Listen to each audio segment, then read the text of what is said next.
Queridos, abram suas Bíblias, por favor, em Lucas capítulo 12. Lucas capítulo 12, versículos 1 a 10. Lucas capítulo 12, versículos 1 a 10.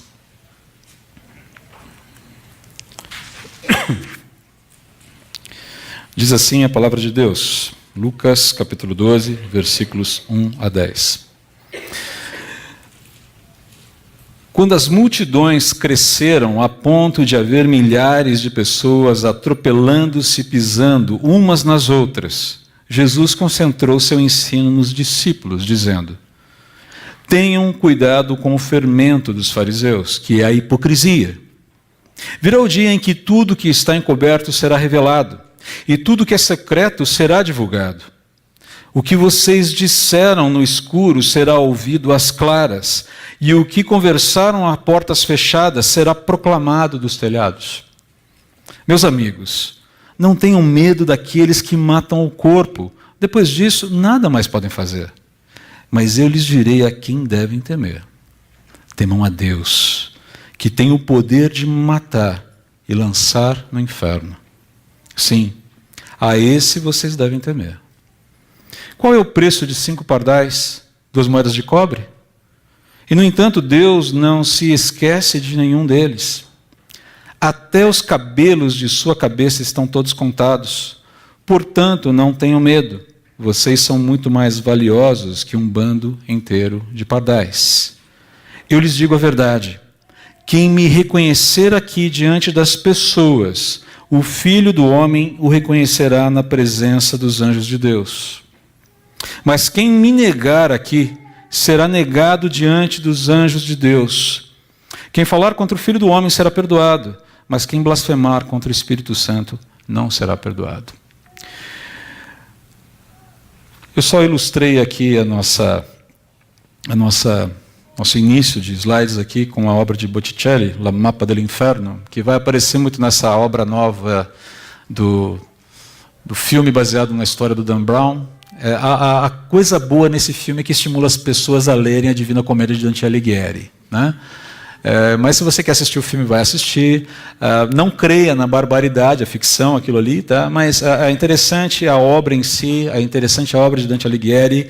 Ela, digamos, de alguma maneira influenciou muito a teologia medieval sobre o inferno. Mas não é sobre isso que a gente vai falar agora. Eu quero trazer um pouquinho de reflexões em cima de ideias um pouquinho mais atuais. Até porque alguns conceitos em torno do inferno mudaram um pouco desde a Divina Comédia para cá. Quero começar colocando 2 frases interessantes para vocês. Uma de Fernando Pessoa e outra de Jean-Paul Sartre. Olha que interessante aqui. Frase de Fernando Pessoa. Não me venham com conclusões. A única conclusão é morrer. Ou seja, na vida você não tem certeza alguma, a não ser que você é um cadáver, uma pessoa que leva um cadáver nas costas. E essa é a única conclusão que o ser humano tem. O aforismo aqui de Fernando Pessoa, ele é autoexplicativo. A única certeza da vida é a morte. A vida é vazia, ou seria vazia na visão de Pessoa, desprovida de significado, desprovida de sentido, propósitos e tudo mais. Ponto final, acabou, fim de papo. Espera a morte chegar e leva a vida. Talvez, por isso, por esse tipo de ideia, seja tão comum a gente ouvir por aí que o inferno é aqui. Já que não tem vida depois da morte, o inferno é aqui. E aí a gente vai para a frase do Sartre. O inferno não é só aqui, o inferno são os outros. Qual a ideia de Sartre aqui, ao dizer que o inferno são os outros? Jean-Paul Sartre foi um filósofo existencialista, eu creio que você sabe disso. E dentro da filosofia existencialista, a existência precede a essência, ou seja, você nasce sem propósito, sem sentido, sem significado nenhum. E você tem que construir o seu sentido. Você dá significado para a sua vida. Você justifica a si mesmo à medida que vive. Porém, você não é o único a fazer isso. Toda a humanidade tem a mesma meta, está no mesmo barco, tem a mesma luta. Todo mundo aqui está tentando construir o seu significado, está tentando dar sentido para a sua vida. E à medida que você constrói o seu significado, você esbarra com a construção do meu significado. A gente começa a se atrapalhar mutuamente. E é por isso que o inferno são os outros. O inferno é o outro impedindo a construção do meu significado do jeito que eu quero. Então, dentro da visão de Sartre, sempre o outro será o inferno, e eu sempre serei o inferno do outro. É lindo de morrer. Mas, enfim, então, essa é a ideia que está vigorando na sociedade por aí. E pare para pensar um pouquinho, isso não é bem verdade. A gente vive numa sociedade muito individualista, extremamente relativista, onde as pessoas estão cada vez mais preocupadas consigo mesmas. Tudo que me atrapalha tem que ser removido. Eu me irrito facilmente com aquilo que me atrapalha. As pessoas vivem dessa forma. Basta ver o trânsito de São Paulo. De novo o trânsito entrando na nossa... É verdade. Lembra daquele filme... com Jim Carrey, esqueci o nome agora, que ele assume o papel de Deus. Todo-Poderoso. Tem uma cena muito interessante. Ele está no trânsito e, de repente... É aquele sentimento de, se eu fosse Deus, não teria nem trânsito à minha frente. Eu não coloquei o exemplo de cinema do Jim Carrey, surgiu agora, por isso que eu falei para vocês, mas essa é a luta, a ideia de que o inferno são os outros, o inferno é que esse negócio está permeando a vida das pessoas. Mas o ensino bíblico mostra uma coisa bem diferente. A palavra de Deus diz que o inferno não é aqui. O inferno não são os outros. Nós não vamos falar se o inferno é um lugar, se é um estado aqui hoje. Tá? Se você tem essa dúvida, você pode vir falar comigo depois, a gente conversa. Tá? A minha proposta aqui é um pouquinho diferente, é um pouco mais devocional. Tá bom? Voltando aqui para o texto, entrando aqui no texto de Lucas, a gente precisa entender um pouquinho o contexto. O contexto aqui dessa passagem, imediatamente anterior, se você pega boa parte do capítulo 11, mesmo depois... A sequência do capítulo 12, tá? É uma passagem que começa ali no versículo 37, 42, por ali, 37 eu creio, com Jesus sendo acusado de curar as pessoas pelo poder de Beelzebu. A coisa começou quente lá atrás. Jesus está no seu ministério de sinais e prodígios, e o poder que atua nele, que é o poder do Espírito Santo de Deus, é diagnosticado pelos mestres da lei como um poder do diabo. A coisa ferve logo no começo. Jesus está ensinando, está curando, está fazendo o bem, levando o bem, ele mesmo, às pessoas, levando vida às pessoas, e ele é acusado dessa insanidade. Tem a ver com a história da blasfêmia que a gente viu aqui no versículo 10, que nós vamos ver no finalzinho da mensagem.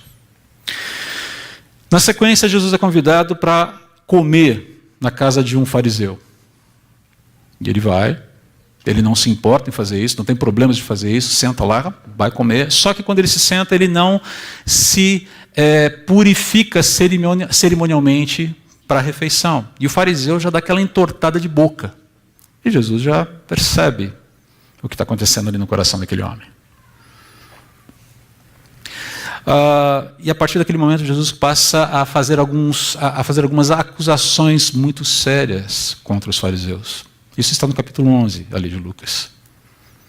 Quando nós chegamos, acho que o próximo slide. Tá? Pode passar, por favor? Não. Acho que faltou um aqui. Esse é o terceiro? O terceiro, ok, esse mesmo. Tá? Jesus vai pronunciar ali 5 ais. E ai é uma interjeição de terror, de horror, que visa mostrar: vocês estão numa situação bastante complicada. Ai de vocês. E Jesus vai denunciar aqui, os fariseus, vai denunciar a alienação dos fariseus, a alienação religiosa, a alienação de Deus em função da sua religiosidade, que era manifestada nesses 5 ais aqui, o que foi manifestado nesses 5 ais aqui do texto de Lucas, do capítulo 11. Né? Eles seriam afligidos por sua religiosidade que negligenciava a justiça e o amor de Deus. Isso era o povo que sabia, que conhecia as Escrituras. Eles seriam afligidos pela sua religiosidade que visava nada além de exaltá-los diante da sociedade. Eles seriam negligenciados, afligidos, por sua religiosidade que conduzia outros à morte espiritual. Seriam afligidos também por oprimirem e desanimarem as pessoas na vida, na caminhada com Deus. Seriam afligidos também porque honravam os profetas de Deus por fora, mas não cumpriam os ensinamentos, não viviam os ensinamentos dos profetas. Erigiam monumentos para eles, mas na vida diária o coração não praticava aquilo que a boca enunciava. Essa é a situação deles. Esses ais estão descritos ali a partir do capítulo 42 e subsequentes no capítulo 11 de Lucas. E foi na sequência desses ais pronunciados aí por Jesus, para os fariseus, no meio de uma multidão ali que está bastante agitada, que Jesus vai aproveitar para fazer esse alerta que nós acabamos de ler em Lucas capítulo 12, versículos 1 a 10. É nesse momento. Ele acabou de falar de uma maneira muito objetiva, de uma maneira muito dura contra os fariseus. Está cercado por uma multidão que está querendo entender quem Jesus é e o que ele está fazendo ali. Ele para tudo naquele momento, no meio de toda aquela galera, se dirige para os discípulos e fala: eu vou ensinar algumas coisas, preciso falar algumas coisas para vocês agora. E ali que ele fala a respeito, começa falando a respeito da cautela que os discípulos precisam ter com o fermento dos fariseus. E aí nós vamos para o próximo. Isso, esse aqui. Ele fala: tenham cuidado com o fermento dos fariseus, que é a hipocrisia. E a pergunta é: por que Jesus faz esse diagnóstico? Você sabe muito bem que hipocrisia é uma palavra que vem do teatro grego. Diz respeito a representar, a perfazer um papel. Tem a ver com farsa, tem a ver com fingimento. Tem a ver com representação, tem a ver com mentirinha. Jesus associa ou diz que o fermento dos fariseus é a hipocrisia, porque a sua religiosidade é o quê? Falsa. São pessoas que estão revestidas por fora de santidade, mas completamente alienadas de Deus no seu coração. E por que essa religiosidade é tratada como hipocrisia? Porque ela representa basicamente a autossuficiência do homem diante de Deus. Os fariseus eram autossuficientes. Eles se apresentavam diante de Deus baseados na sua própria justiça, no seu próprio mérito. Não eram dependentes da graça de Deus, não eram dependentes do favor de Deus, não eram dependentes da ação de Deus em seu favor. Eu me apresento diante de Deus porque eu acho que eu mereço o favor dele. Deus, eu sou um cara legal. É quase um favor que eu te faço você ter um amigo. Veja lá, hein? Essa era a pegada aqui. Era um homem que via... Jesus está denunciando aqui aquela prática, aquela filosofia do homem que se vê merecedor do favor de Deus sem depender da graça, do perdão e da justiça de Deus. Os fariseus, os religiosos, não se viam dependentes da graça, do perdão e da justiça de Deus. Eu sou muito gracioso por conta própria. Eu não preciso de perdão, porque afinal de contas, os meus erros são tão minúsculos e eu consigo seguir a lei com tal perfeição. Não preciso de perdão. Eu sou o máximo. Basicamente é essa a ideia aqui. Lembra-se da parábola do fariseu e do publicano. É aquela mentalidade. Deus, eu te agradeço porque eu sou o cara. É isso que está colocado aqui. Agora entendam, por que Jesus está denunciando esse problema como hipocrisia, como fermento? Porque é contagioso. É muito interessante você achar, ou a ideia de você ter o domínio da sua religiosidade, em que a divindade fica no cabresto ali com você. Deus, se comporta, hein? Se comporta porque olha só o que eu estou fazendo, olha só como eu sou, olha o que eu fiz, olha só as minhas práticas de justiça. Veja lá como você vai lidar comigo. O homem tem uma ilusão de barganha com a divindade. Ele se ilude achando que ele pode receber de Deus alguma coisa em troca do que ele fez. É tentador isso. E Jesus está denunciando, isso é fermento que vai levedar toda a massa, vai corromper a vida de vocês, porque é hipócrita, é falso, não funciona. Entenda, a religiosidade fundamentada no próprio ser, ela é uma forma de alienação de Deus. Encher-se de justiça própria ao ponto de achar-se suficientemente merecedor do amor de Deus é alienação dele, é distanciamento dele. Ninguém merece o amor de Deus. Agora, todos nós necessitamos desse amor, não é verdade? Todos nós somos carentes desse amor. E Deus sabe disso. É exatamente essa a solução que Cristo dá na cruz. Prover o homem de um caminho para desfrutar do amor dele.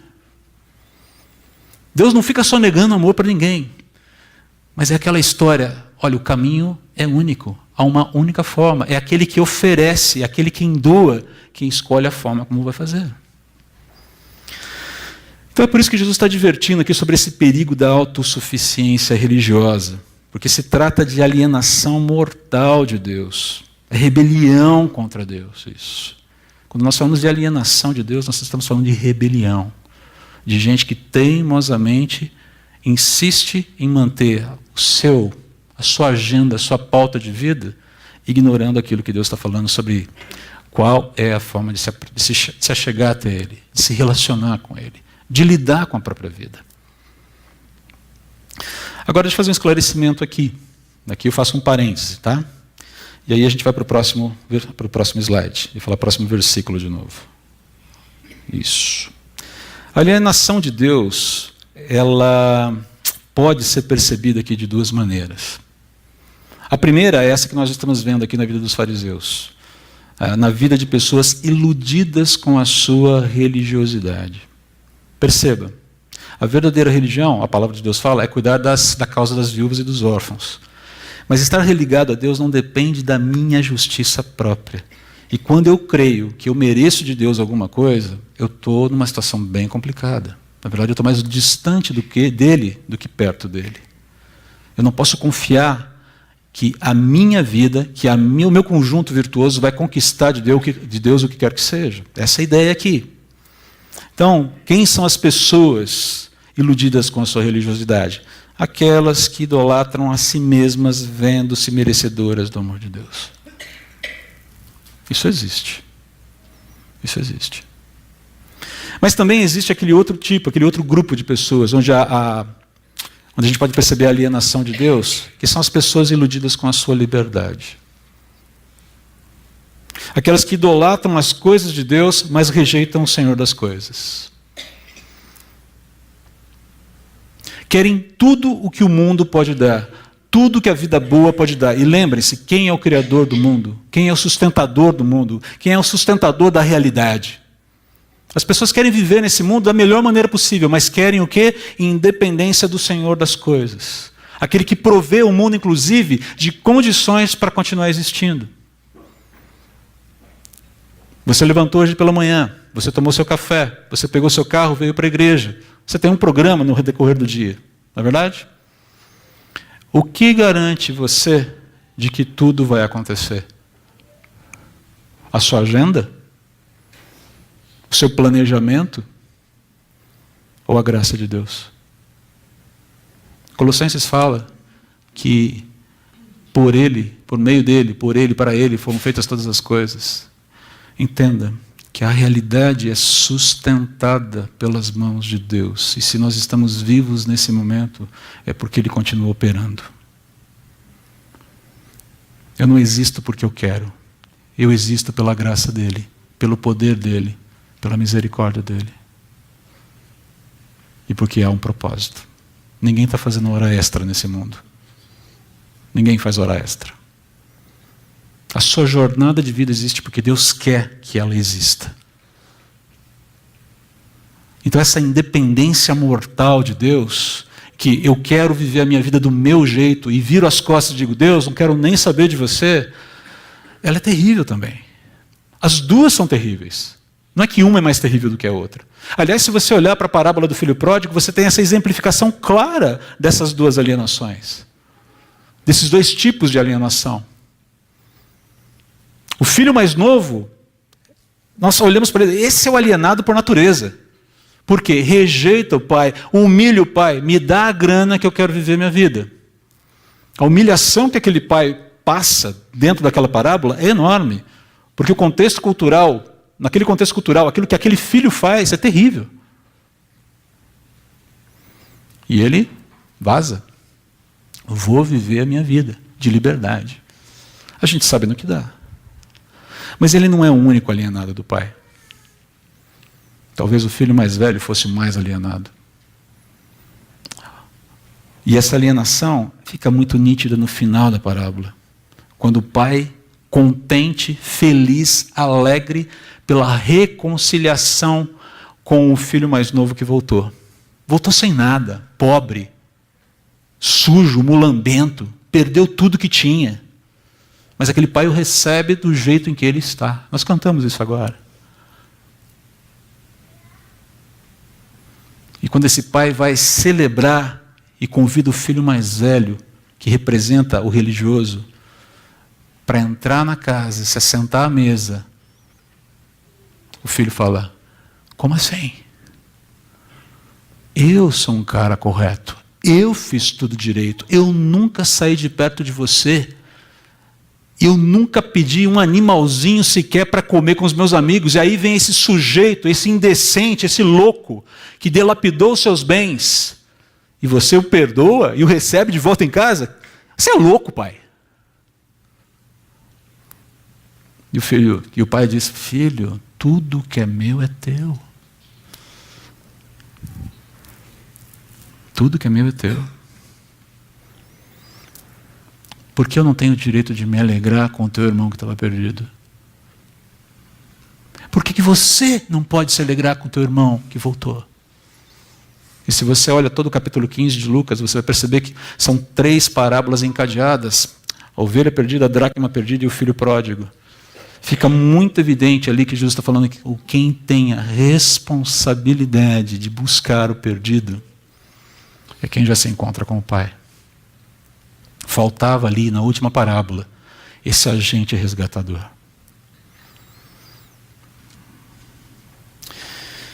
A alienação de Deus pode ser percebida de 2 maneiras: ou pela religiosidade, por um homem que se ilude com a sua própria religiosidade, ou pelo homem que se ilude com a sua liberdade. Tem uma música, eu creio que esse ensino de Jesus ele é muito bem sintetizado por uma música do Sérgio Pimenta. Não sei quantos de vocês ouviram falar dele. Muita gente aqui o conheceu pessoalmente. Mas Sérgio Pimenta, crente, poeta, músico dos bons, ele escreveu uma música, gravou uma música chamada Fruto da Semente. Eu quero essa primeira parte da música que está aí para você ver, e ele diz assim, sintetizando um pouquinho esse ensino de Jesus aqui: toda valentia irá se acabar um dia, e todo o que zombou verá que não é fantasia. Toda a hipocrisia por lá desnudará vazia, e a fé fingida apresentará cartão sem garantia. A advertência de Jesus aqui é clara. Ele fala para os discípulos: não caiam nessa armadilha. Fiquem atentos com essa armadilha, porque ela é mortal. E ele vai continuar o alerta dele no versículo 4. Próximo slide agora, por favor. Meus amigos, percebam que ele muda o tom aqui. Ele está falando com os discípulos dele, com os seguidores dele, com aqueles que creem nele. Meus amigos, não tenham medo daqueles que matam o corpo. Depois disso, nada podem fazer. Mas eu lhes direi a quem devem temer: temam a Deus, que tem o poder de matar e lançar no inferno. Sim, a esse vocês devem temer. Jesus vai deixar claro aqui que a vida de um cristão pode ser tirada por outros. Gente, os cristãos não estão blindados contra isso, ok? Os nossos irmãos cristãos que estão lá no Líbano, gente que está passando por dificuldades, gente que está sendo perseguida ao redor do mundo. O cristianismo sempre foi uma religião que enfrentou problemas de perseguição em um momento ou outro na história. Cometeu muitos erros. A cristandade cometeu muitos erros, diga-se de passagem. Mas quando a gente fala do cristianismo, ok? O vínculo do homem com Deus mediante a fé em Jesus. Esse compromisso sempre custou alguma coisa dentro da história. Em alguns momentos esse aperto foi maior, em alguns momentos esse aperto foi menor, depende muito também de localização. Hoje nós temos essa tranquilidade, estamos num lugar tranquilo, bonito, gostoso, arejado.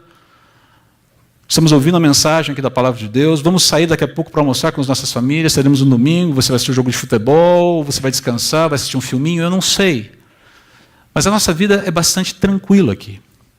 Por outro lado, em outras partes do mundo, pessoas que se reúnem com o mesmo propósito que nós nesse momento, estão fazendo isso com uma espada sobre suas cabeças, correndo risco de vida por professarem a sua fé em Jesus. Então, essa ideia, o que Jesus está falando aqui, olha, essa possibilidade existe sim. O cristão não é blindado contra problemas e, eventualmente, o outro pode ser o agente causador do final da minha vida, soberanamente debaixo das mãos de Deus. Profetas passaram por essa situação de perseguição e eventual morte, inclusive. Isaías é um exemplo. Poderia citar tantos outros aqui. E nós conhecemos as nossas histórias, temos várias histórias sobre a igreja sofredora, como eu falei agora. Mas o que Jesus está dizendo aqui é que, ainda que os oponentes dos cristãos possam provocar a sua morte física, esses oponentes não precisam ser temidos, porque eles não podem alterar o nosso destino eterno. E aí eu quero lembrar um pouquinho daquilo que Jovaldo falou a semana passada sobre o céu. Eu creio que muitas vezes essa preocupação excessiva com a nossa vida e com o que vai acontecer tem a ver com esse desequilíbrio que nós estamos nutrindo em relação às expectativas, à esperança eterna do que virá do porvir. Parece que a vida é muito mais importante agora do que no futuro. Eu não estou dizendo que a gente não deve se preocupar, ou melhor, que a gente não deve se ocupar de cuidar das coisas no presente. Não é isso. Mas será que a gente tem se nutrido com essa esperança de uma eternidade com Deus, de fato, de verdade? Será que o céu encanta a gente mais do que morar no condomínio A, B ou C, ter o carro X, Y, Z? Será que a eternidade encanta mais a gente do que ter a profissão A, B ou C? Do que viajar para a Disneylandia, Disney World, ou seja lá onde for?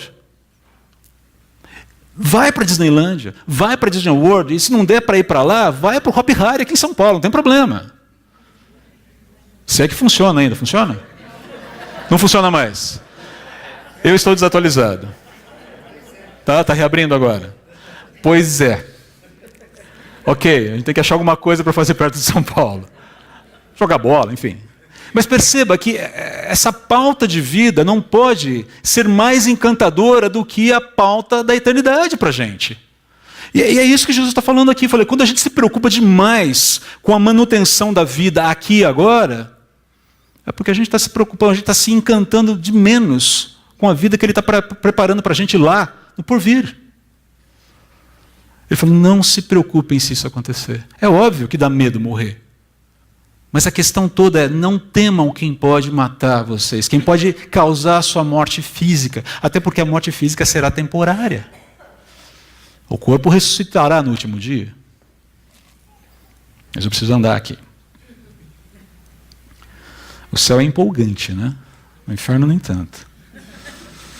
Não é mesmo. Como disse o Paulo, numa troca de mensagens, o inferno é uma causa perdida, né? E é mesmo. O que Jesus está falando aqui, olha, ainda que esses oponentes venham causar morte, não os temam, porque eles não podem mudar o seu destino. Mas, por outro lado, contudo, entretanto, todavia, enfim, Jesus deixa claro que há sim alguém que deve ser temido, Deus. Pois Ele sim tem o poder, Ele sim tem os meios e Ele sim tem o direito de punir eternamente aqueles que o rejeitam. Essa mensagem é nítida nas Escrituras. Não há como você desidratar isso. Ou, na verdade, não há como você, mais desidratar, não há como você hidratar até perder a consistência.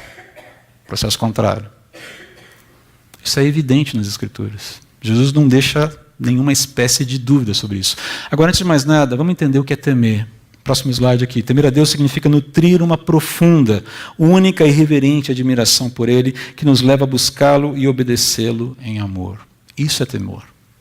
Não é medo, não é pavor. Veja bem, o cristão, aquele que tem paz com Deus, que é amigo de Deus mediante a fé em Jesus, nutre esse temor aqui. Uma profunda e reverente, única admiração por Deus e um desejo sincero de obedecê-lo, de andar com Ele, de buscá-lo. O descrente, se não nutre, um dia terá pavor de Deus eternamente. É uma mensagem dura, eu sei, mas ela é bíblica. Agora, para o próximo slide, por favor. O que Deus pune? Quem Deus pune? Qual é a punição? Nós precisamos falar disso. O que Deus pune?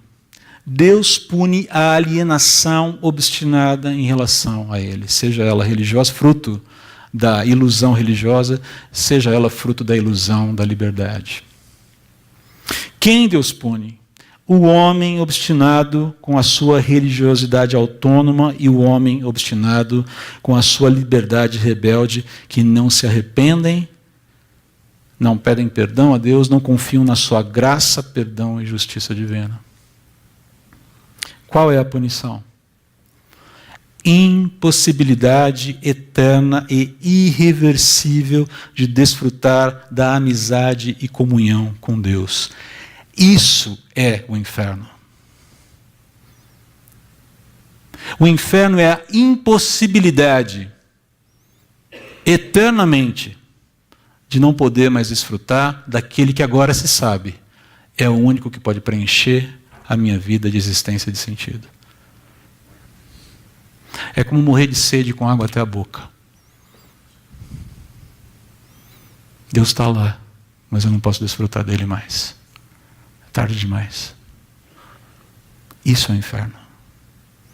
Esqueça aquela imagem dantesca, nem tão dantesca, é mais Newton, mais Paraíso Perdido, de Satanás ao lado de um caldeirão de azeite borbulhante, se divertindo com a sua tragédia eterna.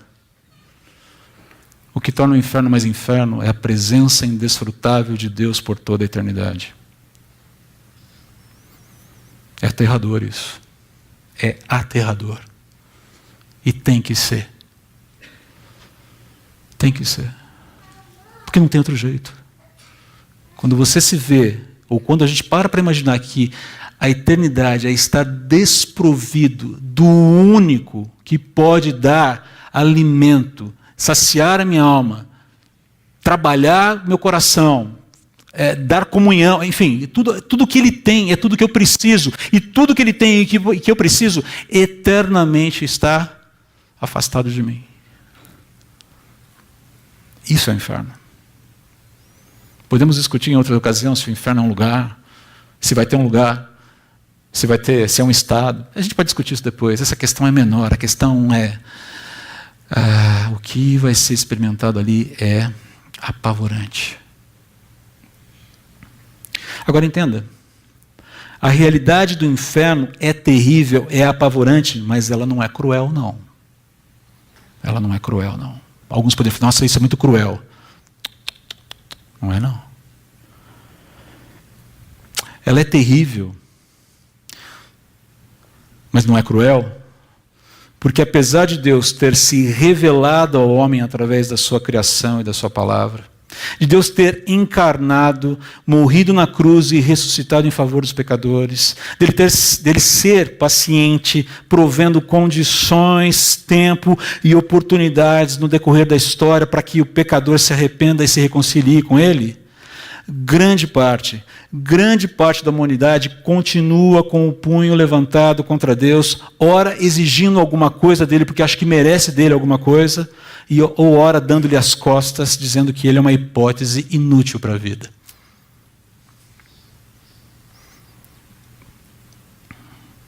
O inferno é terrível, mas não é cruel. Não tem faltado tempo, não tem faltado oportunidade, não tem faltado condições para que as pessoas se arrependam. Mas uma hora isso vai acabar. O inferno, a realidade do inferno é terrível, mas não é cruel, porque agora, aquela pessoa que está nessa condição se apercebe tarde demais que Deus é real. Aquele Deus que ele rejeitou, ou aquela pseudo-divindade que ele adorou, não é o Deus eterno para o qual ele deveria ter se entregado. Já não é mais possível ter comunhão e intimidade com Deus, já não se pode desfrutar dele, da sua paternidade amorosa. Não é mais possível ser preenchido com a satisfação plena que só Deus pode dar. O vazio do coração vai se tornando cada vez maior. A sede existencial aumenta e aumenta, sem nunca ser saciada. Porque a fonte de vida, que é Deus, já não pode mais ser alcançada. Está ali, eu vejo, mas eu não consigo. Morrendo de sede com água até a boca. Sim, a esse vocês devem temer. E Jesus continua no próximo versículo. Pode passar para o próximo, por favor. Acho que a gente pulou aqui alguns. Isso. Eu lhes digo a verdade. É interessante ver essa afirmação de Jesus logo na sequência aqui. Eu estou falando para vocês a verdade. Jesus não está inventando uma história. Não é um quadro mítico, filosófico. Alguma coisa que está lá para pintar um cenário um tanto quanto... pode ser, não é bem isso que ele está dizendo. Não, ele está dizendo exatamente o que ele quer dizer. Mas é interessante agora que ele vai colocar... Jesus vai acrescentar nesse alerta ali um cuidado de Deus. Ele falou, qual o preço de 5 pardais? 2 moedas de cobre. E, no entanto, Deus não se esquece de nenhum deles. Até os cabelos de sua cabeça estão contados, portanto não tenham medo, vocês são muito mais valiosos que um bando inteiro de pardais. O que Jesus quer fazer aqui com esse exemplo? Ele quer deixar claro que Deus, ele ocupa-se muito mais em cuidar de todos os aspectos da vida dos seus filhos do que ele se ocupa com os detalhes comezinhos do dia a dia que envolvem pardaizinhos que são vendidos na feira para comida. Era o que eles usavam pardal como comida, como alimento. Os pobres faziam isso. Ou com os cabelos que estão na minha cabeça que estão caindo. Ou não. É justamente essa ideia. Não se preocupem, porque o cuidado de Deus com os seus filhos é total. O zelo dele com os seus filhos é real. Ele não deixa ninguém na mão. Ainda que a morte venha, e eventualmente ela virá, nada pode separar você do amor de Deus. Romanos capítulo 8. Agora perceba, essa realidade ela tem que ser de uma tal forma absorvida pela nossa vida, que a certeza de que a gente não está nas mãos de um louco se torna o grande centro, o grande eixo do nosso viver. Nós não confiamos num Deus louco, nós confiamos num Deus vivo, Criador de todas as coisas, Senhor de todas as coisas, e que sabe exatamente tudo o que você necessita para viver a vida e a piedade, tudo o que eu necessito para viver a vida e a piedade. E em nenhum dia, Ele faltará com o seu cuidado, com a sua providência, para que os seus filhos vivam a vida e a piedade dentro dos propósitos eternos que Ele tem para cada um de nós.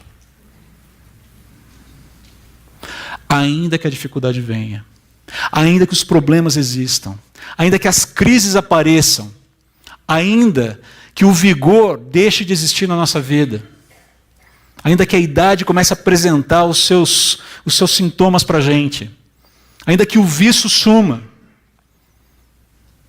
Ele continua sendo Deus e a minha condição eterna está assegurada.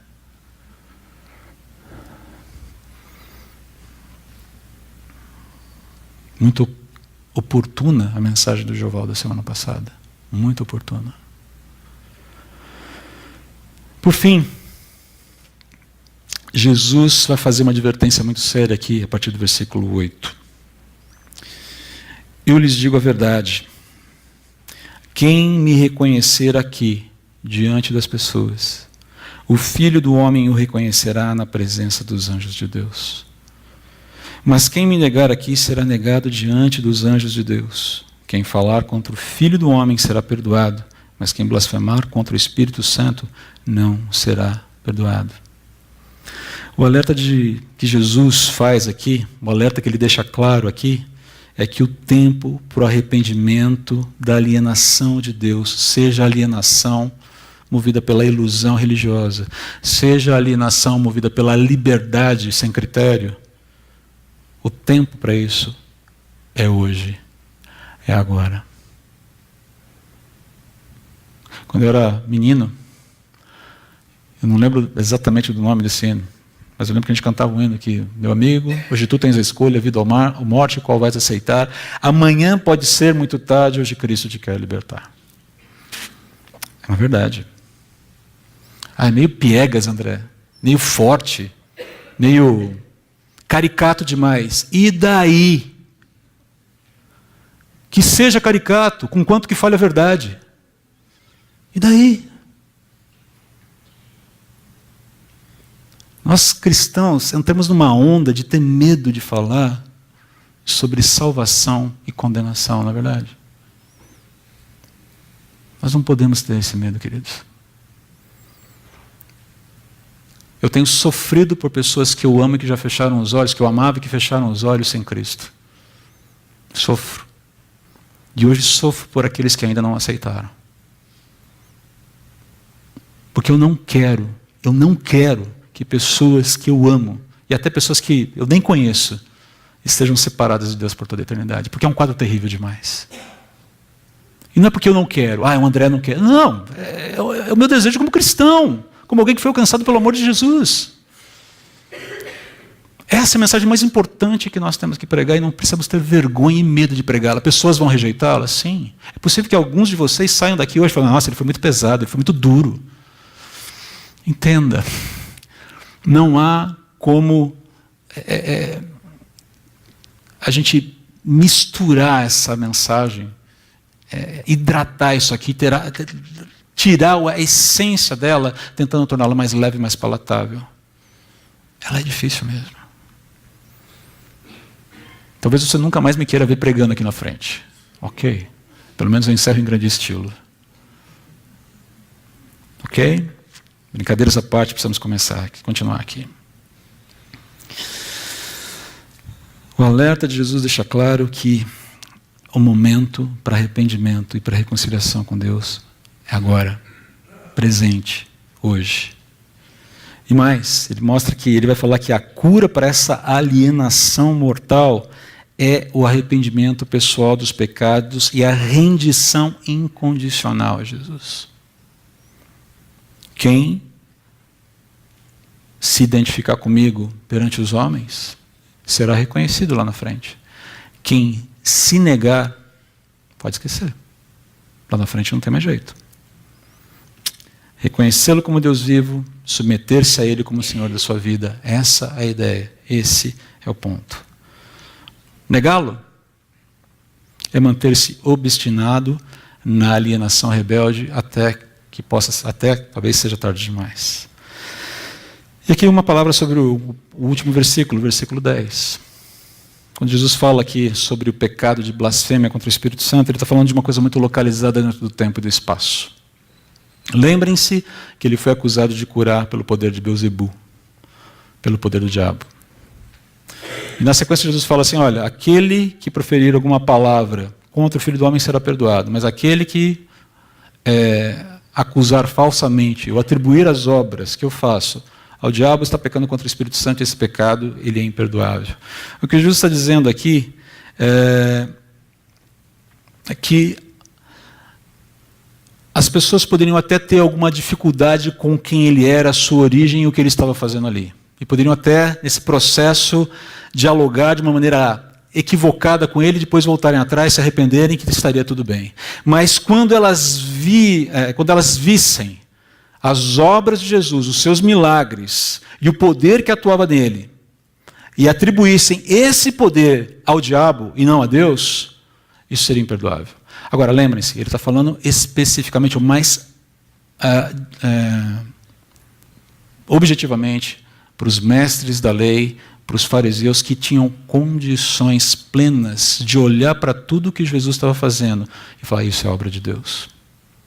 Mas com isso ele caracteriza, ele fala: olha, é um pecado imperdoável. E aquele que me nega também, quando fechar os olhos e acordar do outro lado, não tem mais solução. A solução, o momento é hoje, o momento é agora. Eu quero fechar com uma outra citação de Lewis, do Cristianismo Puro e Simples, que eu acho que é muito pertinente para esse momento aqui. São 2 slides que a gente vai colocar. Desculpe, o texto é muito longo, mas ela fecha bem isso que a gente está querendo falar aqui. Por que Deus quis entrar sob disfarce neste mundo ocupado pelo inimigo? Por que ele entrou como filho de um carpinteiro, uma manjedoura, humildezinho, fundando uma espécie de sociedade secreta para minar o demônio? Isso se chama cristianismo, igreja. Por que não invade um território com força total? Será que ele não é forte o suficiente? Bem, os cristãos acreditam que Deus vai utilizar a força total, apenas não se sabe quando. Mas podemos adivinhar o porquê do atraso. Agindo assim, ele nos dá uma chance de aderirmos à sua causa livremente. Não acho que você e eu teríamos em autoestima um francês que esperasse os aliados marcharem a Alemanha dentro, para só então anunciar que estava do nosso lado. Lembre-se que Cartas do Inferno, primeiro, foi uma série de palestras proferidas pelo rádio na BBC de Londres durante a Segunda Guerra Mundial. Por isso que ele faz essa menção, essa ilustração está clara ali para eles, porque é a realidade que eles estão vivendo. É certo que Deus vai invadir. Mas não sei se as pessoas que pedem que Deus interfira aberta e diretamente em nosso mundo sabem exatamente o que estão pedindo. Quando ele fizer isso, será o fim do mundo. Quando o autor sobe ao palco, é porque a peça já terminou. A invasão divina vai acontecer, não há dúvida quanto a isso, mas o que vamos ganhar se só então anunciarmos que estávamos do lado dele? De que nos valerá isso quando o universo se dissolver como um sonho e algo de tão inconcebível para nossa mente sobrevier com estrépito? Algo tão magnífico para alguns e tão terrível para outros. De que isso nos valerá quando não pudermos mais escolher? Dessa vez, Deus se apresentará sem disfarce. E virá com tamanho poder que causará em cada criatura um amor irresistível ou um irresistível horror. Será tarde demais, então, para escolher um dos lados. Quando não é mais possível ficar em pé, de nada adianta você dizer que decidiu ficar deitado. Aquele não será o tempo das escolhas, mas sim da revelação do lado a que pertencíamos. Tivéssemos consciência disso ou não. Hoje, agora, neste mundo, temos a oportunidade de escolher o lado correto. Deus tarda a aparecer para nos dar essa chance, que não durará para sempre. É pegar ou largar. Tudo ou nada, pegue ou larga de vez. Eu quero concluir aqui fazendo um apelo para você. Existem 2 tipos de pessoas aqui, eu creio. Não conheço todo mundo, então desculpe se eu coloco essa possibilidade.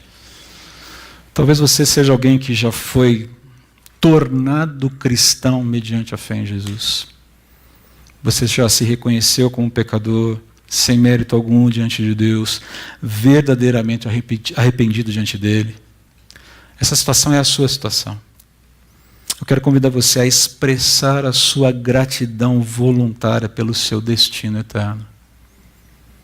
E por colocar o seu destino eterno como um dos grandes marcos, uma das grandes dádivas de Deus à sua vida. Mais do que a promoção no trabalho, mais do que o colchão de liquidez que você está fazendo em tempos de crise,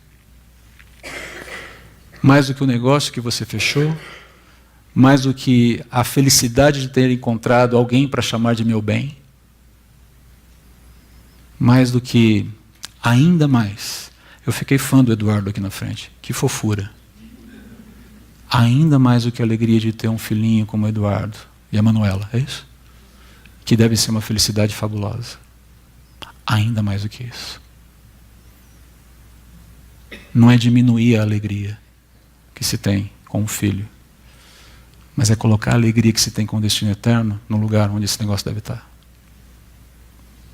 Agradeça o fato de você estar em paz com Deus, de poder desfrutar da segurança eterna, da paternidade e do amor de Deus. Agradeça por poder desfrutar da amizade eterna com o único que pode preencher os mais profundos anseios do ser humano. Agradeça porque você não passará uma eternidade sedento de Deus sem poder desfrutá-lo. Manifeste a sua gratidão a Ele conscientemente. Coloque essa alegria lá no topo da lista. Mas talvez exista um outro tipo de pessoa aqui, ou talvez aí na internet. E essa é a minha palavra para você, que talvez venha considerando a mensagem do Evangelho, esteja se aproximando de Cristo, esteja se aproximando do Deus cristão revelado na Bíblia, mas ainda não se rendeu a Ele. Meu amigo, o momento é agora. Não espere para depois. Não espere essa palavra ser arrebatada do seu coração. O inimigo é muito sagaz. E no momento em que a gente sai da presença de Deus ou vai se ocupar de outras preocupações, o inimigo usa a seguinte tática: você pode se preocupar com essa questão um pouquinho depois. Não deixe isso para depois. O momento é agora. Entenda, Deus é paciente e renova diariamente suas misericórdias sobre todos nós, sobre todos os homens, para que eles se arrependam. Mas isso tem hora para acabar. Não estique essa corda. Lembre-se, não são os seus méritos, não são as suas virtudes que tornam você, ou ninguém, eu, qualquer um que seja, aceitável a Deus. Reconheça-se como pecador, arrependa-se dos seus pecados, confie na justiça, no amor, no perdão e na graça de Deus, do único Deus que salva. Esse é o único caminho para a reconciliação com Deus. Não há outra. Não há outra. Saia desse momento com a certeza de que você foi tornado amigo de Deus. Antes de nós orarmos, eu quero só passar a segunda parte da música do Sérgio Pimenta. Próximo slide. Ele continua dizendo: as discussões dos reis não mudam a história. E o fim dos tempos chegará sangrando a memória. Quem tem em suas mãos, nas mãos do Senhor Jesus, os corações e mentes, buscará a confirmação no fruto da semente. Essa semente vai frutificar. Ela vai se confirmar. O seu fruto é real, será real. O meu desejo, a minha oração sincera, é que você saia daqui dessa manhã amigo de Deus. Se você já é, que você vibre com essa amizade. E se você não é, que você seja tornado amigo de Deus mediante a fé em Jesus nessa manhã. Eu quero orar com vocês agora.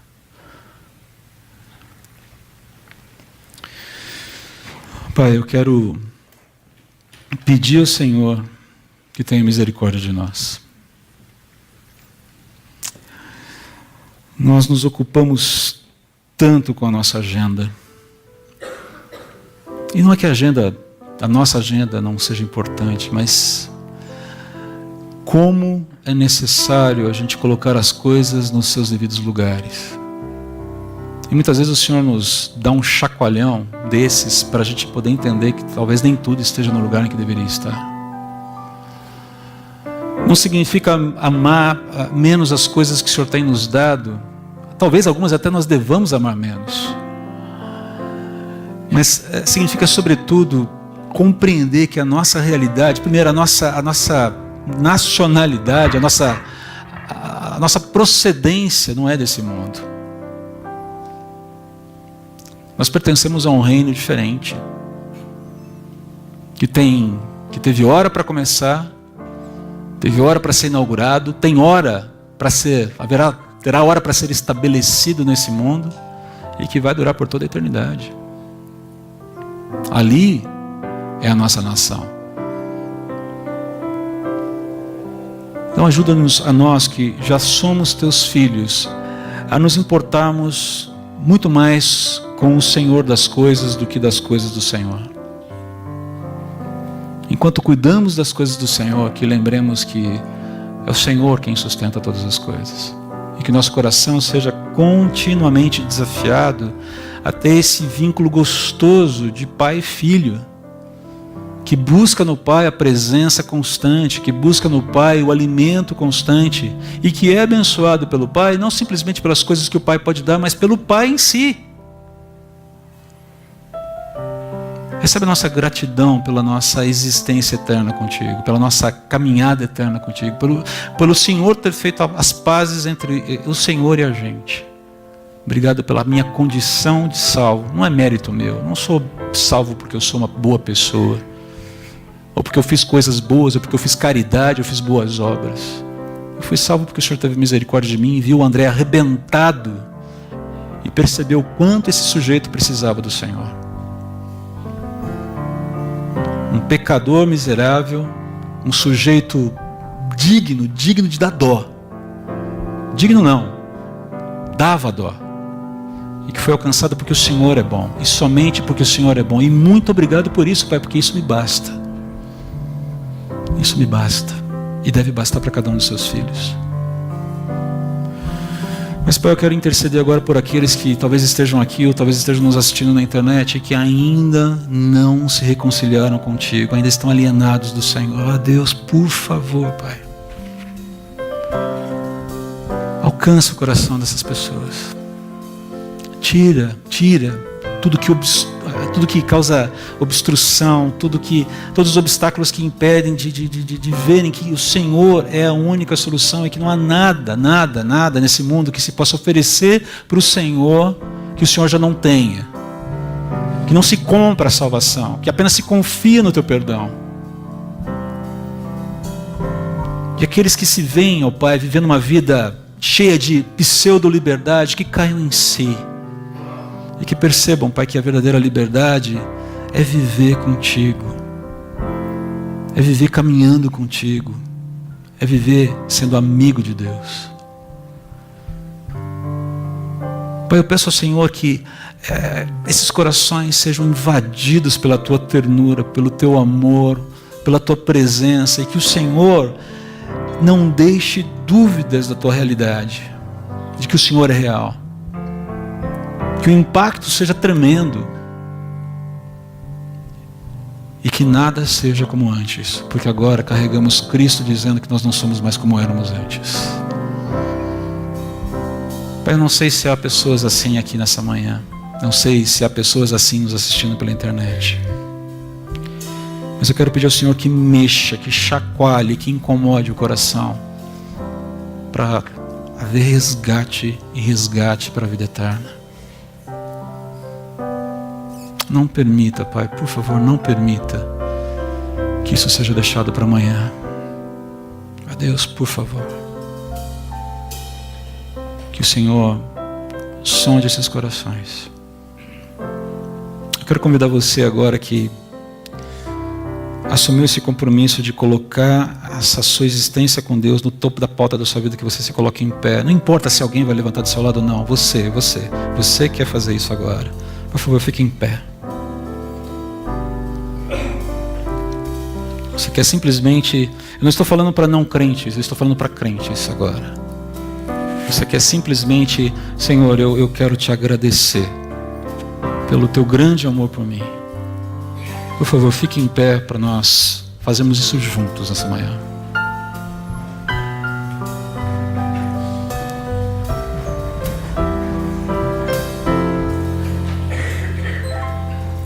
E eu quero convidar você também, que talvez tenha chegado aqui sem Cristo, mas quer sair daqui com Ele, que nesse momento você se coloque diante dEle, pedindo perdão pelos seus pecados, e diga que você confia no seu perdão, na sua graça e no seu amor e na sua justiça, enquanto nós cantamos essa música.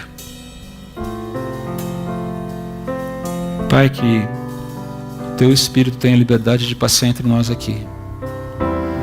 E que realmente o que nós vamos fazer agora seja não fruto de uma indução externa, de um constrangimento que vem de fora, de uma pessoa para outra, mas que venha do Senhor, do teu Espírito para cada um aqui. Que haja esse constrangimento que venha do Senhor. Que nós saímos daqui nessa manhã renovados e lavados pelo sangue de Jesus e fortalecidos pela esperança que há na cruz. É a nossa oração, em nome de Jesus.